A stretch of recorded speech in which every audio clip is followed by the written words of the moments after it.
The gentleman yield. Mr. Ambassador, you are yield. recognized for your opening statement. Yield. I will not yield. Mr. Ambassador, Well, gentlemen, yield because you just made some things about all of us that I think we all should get the opportunity to respond to. If you're going to say we think, you ought to allow us to speak of what we think. You can use your 5 minutes to speak. You attacked me in your opening statement. Council's investigation did not find that the Trump campaign or anyone associated with conspired or coordinated with Russia in its efforts to influence the 2016 presidential election. Special Counsel Mueller's findings are consistent with those of this committee, as well as the public statements of various senators on the Senate Select Committee on Intelligence. Despite these findings, you continue to proclaim to the media that there is significant evidence of collusion. You further have stated you will continue to investigate the counterintelligence issues. That is the president or people around him compromised in any way by hostile foreign power? Your willingness to continue to promote a demonstrably false narrative is alarming. The findings of the Special Counsel conclusively refute your past and present assertions and have exposed you as having abused your position to knowingly promote false information, having damaged the integrity of this committee and undermined the faith in the United States government and its institutions. Your actions, both past and present, are incompatible with your duty as chairman of this committee, which alone in the House of Representatives has the obligation and authority to provide effective oversight of the U.S. intelligence community. As such, we have no faith in your ability to discharge your duties in a manner consistent with your constitutional responsibility and urge your immediate resignation as chairman of the committee. Mr. Chairman, this letter is signed by all 9 members of the Republican side of the House, of the committee, and I ask unanimous consent to be entered into the record of today's hearing. I yield back.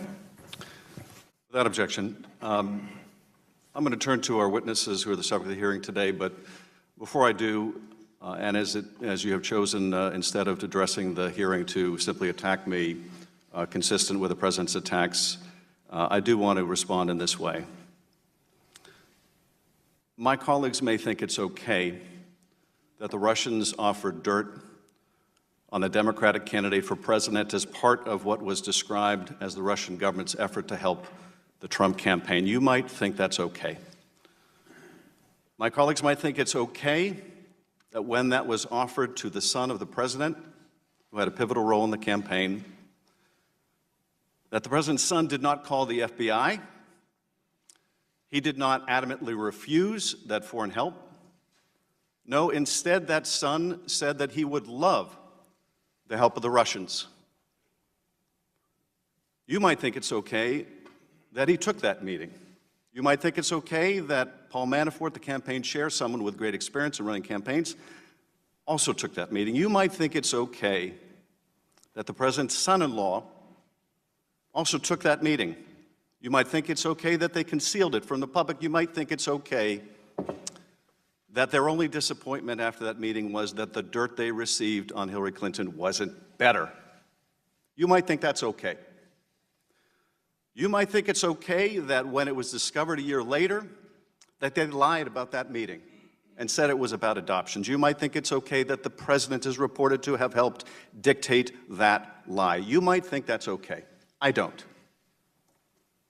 You might think it's okay that the campaign chairman of a presidential campaign would offer information about that campaign to a Russian oligarch in exchange for money or debt forgiveness. You might think that's okay. I don't.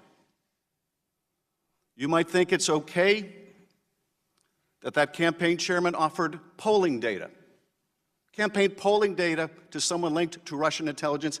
I don't think that's okay. You might think it's okay that the president himself called on Russia to hack his opponent's emails if they were listening. You might think it's okay that later that day, in fact, the Russians attempted to hack a server affiliated with that campaign. I don't think that's okay. You might think that it's okay that the president's son-in-law sought to establish a secret back channel of communications with the Russians through a Russian diplomatic facility. I don't think that's okay. You might think it's okay that an associate of the president made direct contact with the GRU through Guccifer II and WikiLeaks and is considered a hostile intelligence agency. You might think that it's okay a senior campaign official was instructed to reach that associate and find out what that hostile intelligence agency had to say in terms of dirt on his opponent. You might think it's okay that the National Security Advisor designate secretly conferred with a Russian ambassador about undermining U.S. sanctions, and you might think it's okay he lied about it to the FBI. You might say that's all okay. You might say that's just what you need to do to win. But I don't think it's okay.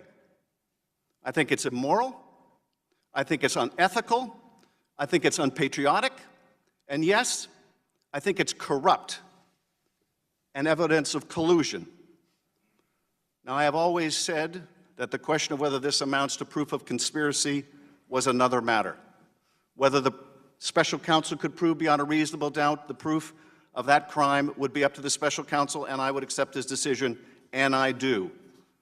He's a good and honorable man, and he is a good prosecutor. But I do not think that conduct, criminal or not, is okay. And the day we do think that's okay is the day we will look back and say that is the day America lost its way. And I will tell you one more thing that is apropos of the hearing today. I don't think it's okay that during a presidential campaign, Mr. Trump sought the Kremlin's help to consummate a real estate deal in Moscow that would make him a fortune. According to the special counsel, hundreds of millions of dollars. I don't think it's okay that he concealed it from the public. I don't think it's okay that he advocated a new and more favorable policy towards the Russians, even as he was seeking the Russians' help, the Kremlin's help to make money. I don't think it's okay that his attorney lied to our committee. There's a different word for that than collusion, and it's called compromise. And that is the subject of our hearing today. Mr. Ambassador, you are recognized for your opening statement. I will not yield. Mr. Ambassador, you gentlemen, yield because you just made some things about all of us that I think we all should get the opportunity to respond to. If you're going to say we think, you ought to allow us to speak of what we think. You can use your 5 minutes to speak. You attacked me in your opening statement, and I respect it.